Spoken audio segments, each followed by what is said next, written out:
all of you doing great. Well, this is an opinion thread that I wanted to talk about, and it is quite an interesting one. And that is the reason I chose this as a topic. And this is related with the crypto exchanges should actually, what do you believe? That whether the crypto exchanges should start giving out the private keys to their respective users. As we all know, what is the private key? Private key is basically the access to your respective crypto. That is how the decentralized finance or the decentralized wallets like MetaMask or the Trust wallets actually give the respective users their private keys. So now the crypto belongs to that particular user. That means that the user can at any time or any point of time access the respective crypto. But at the same time, if he loses that private key, that means anybody else will come and access the respective crypto. But till the time he's owning that private key, nobody can do anything related with that crypto. And if the private key is lost forever, the entire crypto will be lost forever. Nobody will be having access to it.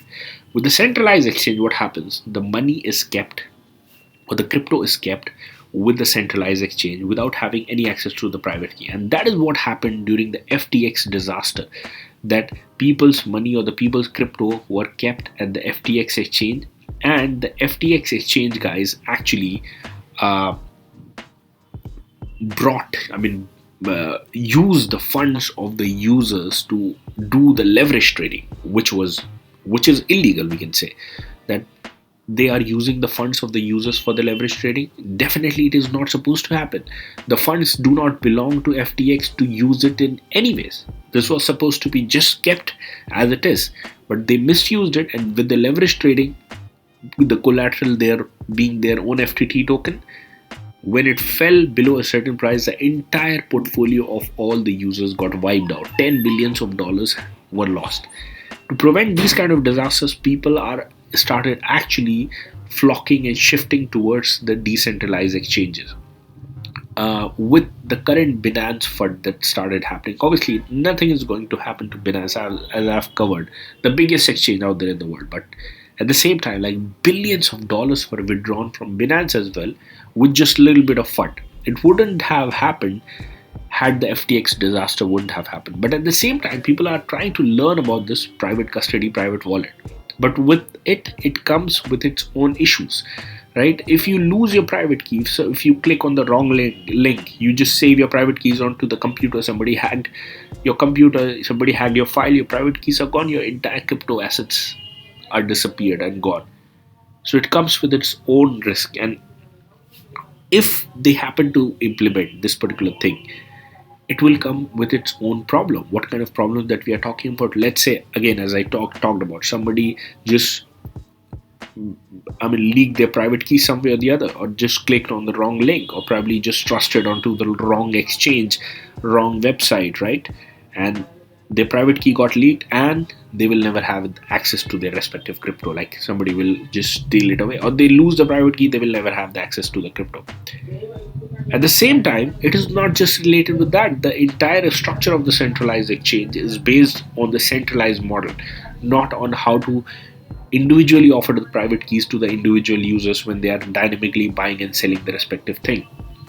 So they will need to change the entire structure. But the thing is, the reason we are talking about is the inflow of users within the centralized exchanges is decreasing with time, and the outflow from the centralized exchanges towards the decentralized exchange is increasing with time. So the inflow is decreasing and the outflow is increasing. That means the future that we are seeing is that eventually the centralized exchange might become obsolete. And because of this particular problem, not your keys, not your coins, people are not having access to their keys. They cannot trust. If somebody starts to misuse, they would never know it until they find out something like FTX has happened. So they will need to implement something like this, or come up with similar kind of solution where more trust is there for the people onto the centralized exchanges, so that they can continue keeping their wallet, their crypto, and their hard-earned money onto the exchanges.